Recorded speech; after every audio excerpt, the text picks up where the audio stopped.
তেল ঝরিয়ে প্লেটের মধ্যে নামিয়ে নেব। একে একে সবগুলো এগ বন্ডা কিন্তু আমি একসঙ্গেই ভেজে নেব। সবগুলো কড়াইতে দিয়ে দিচ্ছি।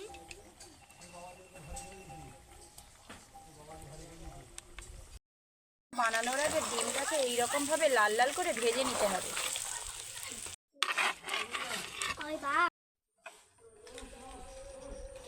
নমস্কার বন্ধুরা, আমি দেবজানি। আমার চ্যানেলে আপনাদের সবাইকেই স্বাগত জানাই।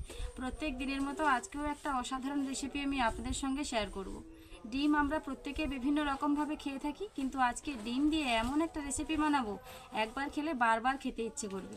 আজকে ডিম দিয়ে এগ বন্ডা বানাবো, সেই রেসিপি আপনাদের সঙ্গে শেয়ার করব। পুরো ভিডিওটা একটু স্কিপ না করেই দেখতে থাকুন।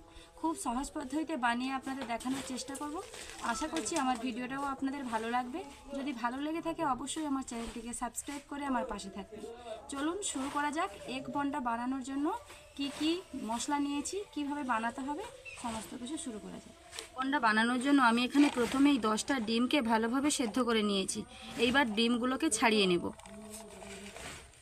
ডিম সেদ্ধটা কিন্তু আপনাদেরকে দেখাইনি, একটু সময়ের ব্যাপার, অনেকটা সময় লেগে যাবে, ভিডিওটা অনেক লং হয়ে যাবে, তার জন্য কিন্তু দেখাইনি। ডিমটা আমি আগে থেকেই সেদ্ধ করে নিয়েছি। ডিম সেদ্ধ করার সময় আমি কিন্তু কিছুটা লবণ দিয়ে দিয়েছি।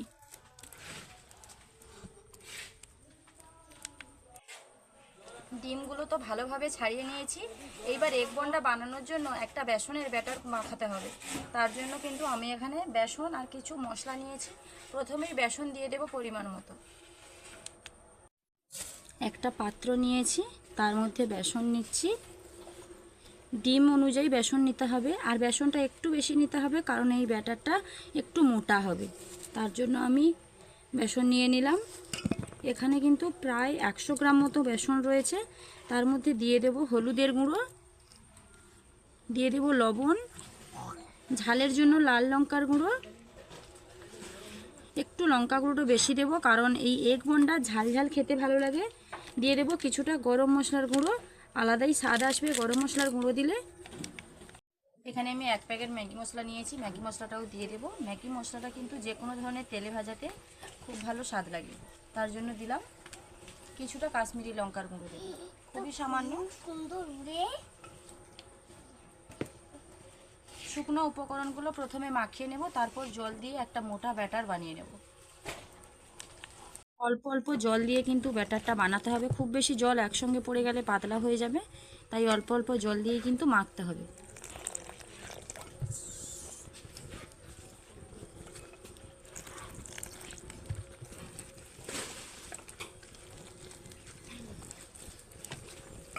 আরও কিছুটা জল দিতে হবে। ব্যাটারে যতটা জলের প্রয়োজন ছিল ততটা জল আমি দিয়ে দিয়েছি। এই রকম ঘনত্বের ব্যাটারটা কিন্তু হবে। তবে জল দিয়ে যতটা ঘনত্বে আনার পর কিন্তু 10 মিনিট ধরে ব্যাটারটাকে খুব ভালোভাবে ফেটিয়ে ফেটিয়ে মাখিয়ে নিতে হবে, তাহলেই এগ বন্ডাটা খেতে ভীষণ ভালো লাগবে। খুব বেশি সময় ধরে কিন্তু মাখতে হবে। যদি সময় থাকে হাতে তাহলে 15 মিনিট 20 মিনিট ধরেও মাখতে পারেন। আমার হাতে যদিও খুব একটা সময় নেই, তার জন্য আমি 10 মিনিট এটাকে ভালোভাবে ফেটিয়ে নেব। আমি কিন্তু বলতে বলতে 10 থেকে 12 মিনিট মতন ভালোভাবে বেসনটা মাখিয়ে নিয়েছি। এইবার হাতটা পরিষ্কার করে ধুয়ে নেব। এদিকে কিন্তু উনুন ধরিয়ে কড়াইও বসিয়ে দিয়েছি। কড়াইতে প্রথমে ডিমগুলোকে খুব সুন্দর লাল লাল করে ভেজে নিতে হবে। কড়াইটা খুব ভালোভাবে গরম হয়ে গেছে। কড়াইতে কিছুটা সাদা তেল দিয়ে দেব।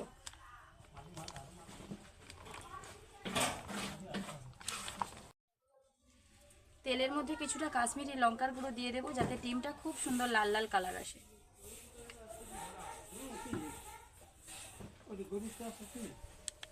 দেব কিছুটা লবণ, আর দেব কিছুটা হলুদের গুঁড়ো।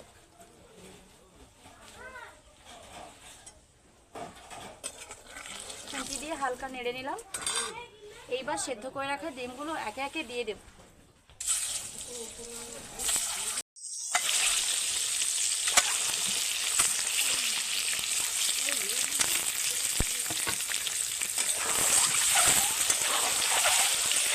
ডিমগুলোকে খুব সুন্দর লাল লাল করে ভেজে নেব, যাতে ডিমগুলোর গায়ে বেসনটা ভালোভাবে লেগে যায়। তার জন্য ডিমগুলোকে এইরকমভাবে লাল লাল করে ভাজতে হবে।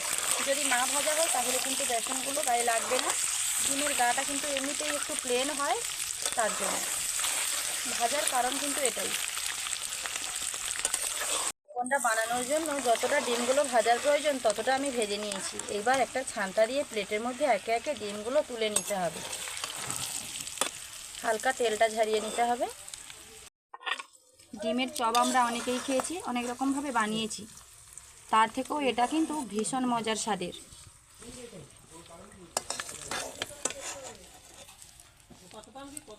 এইবার পরিষ্কার করে নিয়েছি আবারও।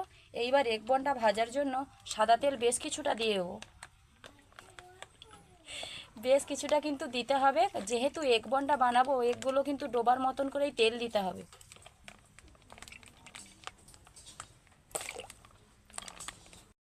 আমি এখানে একটা টুথপিক নিয়েছি এগ বন্ডাগুলো তেলের কড়াইতে ছাড়ার জন্য। হাত দিয়ে ছাড়লে কিন্তু আঙুলের ছাপ হয়ে যায়, তার জন্য আমি এটা দিয়ে ছাড়বো। এই যে নিয়ে নিলাম। এইবার বেসনের মধ্যে ভালোভাবে ডুবিয়ে নেব। এইবার তেলের কড়াইতে ছেড়ে দেব। আবারও একটা একই রকমভাবে নেব, বেসনে ভালোভাবে ডুবিয়ে দেব, দিয়ে তেলের কড়াইতে ছেড়ে দেব। খুব সহজ পদ্ধতিতে আর অল্প সময়ের মধ্যে কিন্তু হয়ে যায়। ছাড়ার সময় একাতটুকু অসুবিধা হতে পারে, খুব বেশি করে যদি টুথপিকটা ভেতরে ঢুকিয়ে দেওয়া যায় তাহলে কিন্তু একটু অসুবিধা হবে।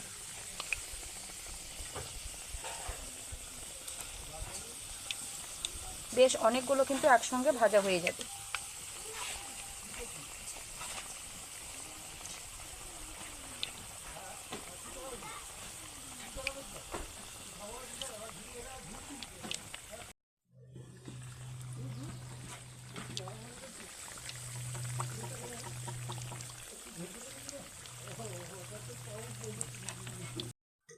সবগুলো এগ বন্ডা কিন্তু দেওয়া হয়ে গেল। এবার ভাজার জন্য একটুখানি সময় দিতে হবে। এগুলো কিন্তু হালকা আঁচে ভাজতে হবে, খুব বেশি আঁচ দিয়ে ভাজা যাবে না। বন্ডাগুলো সবগুলো ভাজার জন্য তেলের কড়াইতে দেওয়ার পর দেখতে কতটা সুন্দর লাগছে দেখুন। খুন্তি দিয়ে খুব সাবধানে কিন্তু এটা উল্টাতে হবে, একটা একটা করে একটু এইরকম নেড়ে রাখতে হবে। সবগুলো এগ বন্ডা আমার ভাজা হয়ে গেছে, আর ভাজার পর দেখতে কি সুন্দর লাগছে। সবগুলো এগ বন্ডা আমার ভাজা হয়ে গেছে, থালা ভরা এগ বন্ডা কিন্তু রেডি হয়ে গেছে। কত অসম্ভব মজাদার দেখতে হয়েছে দেখুন। এগ বন্ডাগুলো দেখুন, কোথাও কিন্তু একটুও ডিমের সাদা অংশ দেখা যায়নি, কি সুন্দরভাবে গোটা ডিমটাতে বেসন লেগে রয়েছে দেখুন। আর ওপরটা কিন্তু খুব মচমচে হবে, আর ভেতরটা কিন্তু ডিমটা থাকার জন্য বেশ নরম হবে, ডিমের একটা স্বাদ লাগবে। একটা এগ বন্ডা আমি আপনাদের কেটেই দেখাচ্ছি।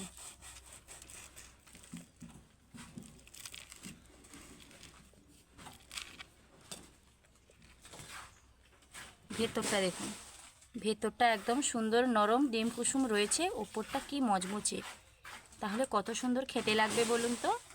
আর কিন্তু ঝটপট রেডি হয়ে যায় এই এগ বন্ডা। এই এগ বন্ডা কত সহজে রেডি হয়ে গেল বলুন তো। সকালের জলখাবার কিংবা সন্ধ্যাবেলার টিফিনে এই এগ বন্ডা কিন্তু একদম জমে যাবে, বিশেষ করে অল্প সময়ের, আর উপকরণ তো খুবই কম লাগে তার জন্য। তো ভিডিওটা যদি ভালো লেগে থাকে প্লিজ লাইক কমেন্ট ও শেয়ার করতে ভুলবেন না। আরও এইরকম নতুন নতুন ধরনের ভিডিও পাওয়ার জন্য অবশ্যই আমার চ্যানেলটিকে সাবস্ক্রাইব করে আমার পাশে থাকবেন, যাতে প্রত্যেক দিন নতুন ধরনের ভিডিও আমি আপনাদের সঙ্গে শেয়ার করতে পারি। দেখা হচ্ছে আবার নতুন কোনো ভিডিও নিয়ে। ততক্ষণ সুস্থ থাকুন, ভালো থাকুন।